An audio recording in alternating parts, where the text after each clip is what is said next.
What is up, my friends? You are very welcome along to Tuesday evening's Anfield Agenda News Roundup. Now, of course, I will be live tonight at 8:45, but until then, I'm going to take you through the latest updates around Virgil Van Dijk and Trent AlexanderArnold's contract situation. I'm going to be telling you which referee is going to be in the middle when we take on Arsenal at the Emirates. I don't think you're going to be happy about this one, by the way. And we're also going to be giving you a bit of information as to why Chelsea could be even more annoyed at Liverpool than they were, of course, when they lost Rio Nyamoha. That and a few more transfer links coming up over the next few minutes. As always, though, I want to know your thoughts, so do let me know in the comment section. Drop a like on the video if you enjoy it, and don't forget to hit that subscribe button. So I have a lot to get through. I'm going to get straight into it. This piece here said that Virgil van Dijk is seeking a 2-year contract extension at Liverpool, which would see him stay with the Reds until the summer of 2027. Now, so far so good. It goes on to say, though, however, Liverpool are more likely to propose a 1-year extension until 2026 with the possibility of a further 1-year option. I have to say, I don't believe that this is going to be the case. Now, I don't have any inside information on this one, but I just don't understand why Liverpool would just kick the can down the road for 1 year with Virgil.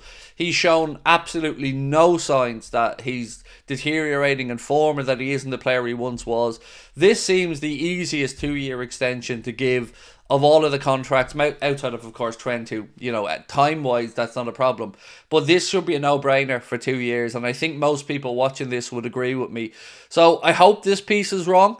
It is good that, both sides are still looking towards the extension. That is the main goal here. But I think give Virgil van Dijk the 2 years that he's asking for, because there's no sign he's not going to be still as good as he is now in 2 years' time. So just give the man his contract and stop messing about, please. Next up, my friends, we move on to the referee that's going to be in the middle for Liverpool's massive Premier League game against Arsenal this weekend. Despite our best efforts of trying to plead for a decent official, it is Anthony Taylor who will be in the middle for this game. Again, I'll leave you in the comments to let me know your thoughts on it, but Anthony Taylor will referee the game and Michael Salisbury will be on VAR. Again, it is a 4:30 kickoff this Sunday, and hopefully we aren't talking about the referee come the end of the game. Now, next up is a report from Team Talk that said Trent AlexanderArnold's priority is to extend his contract at Liverpool. His father, Michael Arnold, is a lifelong Liverpool fan and is leading the negotiations. Liverpool are calm and confident that Trent AlexanderArnold will renew. I very much hope that he does, and I very much hope this is the case. And look, a little word of warning for Trent. Look at how the Madrid media are already going in on Jude Bellingham. The man who dragged them along with Vinny Jr. to a European Cup last year, scoring lots of goals and assisting along the way, is already coming under abuse in the media because he hasn't scored for Madrid yet this season. It was so bad that it meant Carlo Ancelotti had to come out and say that he was happy with Jude and say that he was very pleased with how he'd come on since he joined Madrid. I hope that this is just a warning. It's all very well and good, the charm offensive by Madrid, and I'm telling you what life will be like over there. But how many times have we seen players at the very top of the game, like Bellingham, Ronaldo, Raul before, all booed over in Spain, all gone in on by the Spanish media? So as bad as the English media are, it looks like if you're not 100% all the time in Spain, the knives come out very quickly. So I would say to Trent, think long, think carefully, and again, the grass is not always greener. So hopefully Trent's father can get a breakthrough in these negotiations and Trent will stay at the club for the peak years of his career, which is what exactly he is coming into right now. So next up, we've got a bit of a confirmation, at least reported confirmation, that the Liverpool deal with Adidas will be done. And according to Wasim LFC, it's going to be a 10-year partnership, which is good for me. That's 10 more years of me buying lots of Liverpool Adidas stuff. So again, just to confirm this one, it said the Liverpool and Adidas deal is done and it's talk of a 10-year partnership. So we will wait and see what happens around that one. Now, going back to other stories in the past, Liverpool normally don't sign deals that long with any company like Adidas or Nike because the market shifts quite quickly. So I would say take the 10-year thing with a pinch of salt, because Liverpool's deal with Nike, as an example, are usually done over 3 to 5 years because, well, you don't want to price yourself low now for a deal in 10 years' time. So if you think 50 million quid a year as an example sounds good now, well, in 10 years' time, the market could have shifted a lot in the other direction, and that deal could have been worth a lot more, which is why Liverpool have tended to go with shorter term deals compared to the likes of United and others who have signed on for longer term deals with Adidas. So we'll wait and see what happens, but I'm just happy the three stripes are coming back. Now, this piece here said that Arne Slot eyeing surprise transfer move to replace Jurgen Klopp's signing. So this piece here said that Liverpool and Arne Slot are taking an eye, or having an eye and a look on Amorodion, who you might remember nearly signed for Chelsea in the summer. He is playing for Porto, was doing really, really well there, and this piece says that Amorodian's rise to stardom has caught the interest of Liverpool, and that we could be looking to bring him in as a future signing, most likely next summer. Obviously, other clubs still in the mix as well. Manchester City's name has been mentioned, PSG's name has been mentioned, so keep an eye on it, take what you want from it, but it looks like it's another one Chelsea tried to sign, they didn't get done, and now the player is up for grabs in next summer's transfer market. So keep an eye on that one. Amorodion, the gentleman's name. Right, the next story I have for you guys is Bologna Defender. So this is somebody who Arne Slot looked at previously when he was at Feyenoord, didn't buy him, and is at Bologna. This piece here says Bologna defender Sam Buquema has name-checked Liverpool as one possible transfer destination while unpacking his desire to play in the Premier League. He's 25 years of age, as I mentioned, almost signed by Arne Slot at Feyenoord.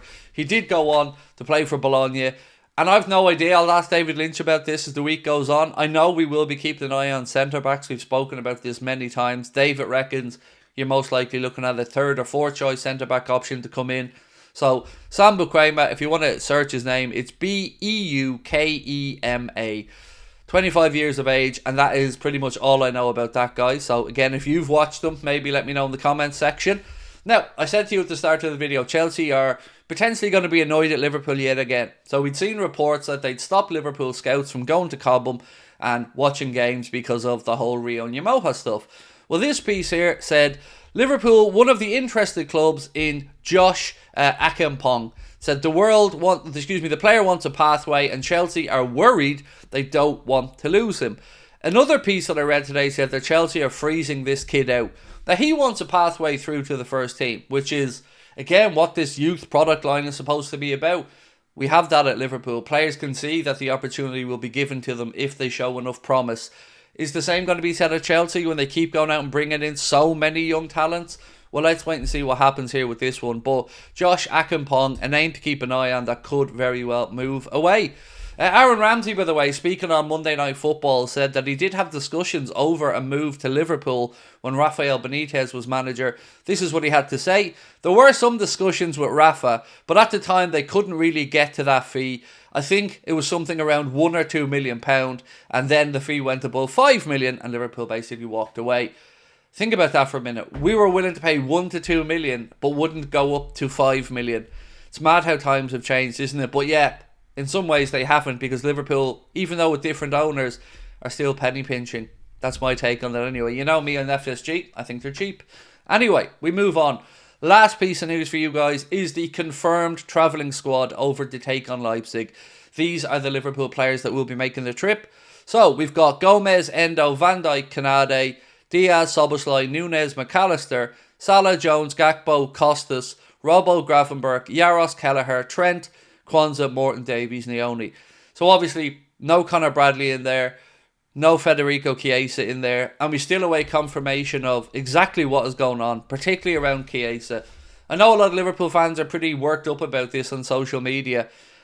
It's kind of what I expected when we signed Chiesa. Now, the mystery around why he's been out so long, that's something I would like to see cleared up, but when we did sign him for as low a fee as we did, we kind of knew that this was part of the risk involved with signing Chiesa, so let's wait and see what happens. But that is the confirmed travelling squad to take on Leipzig tomorrow.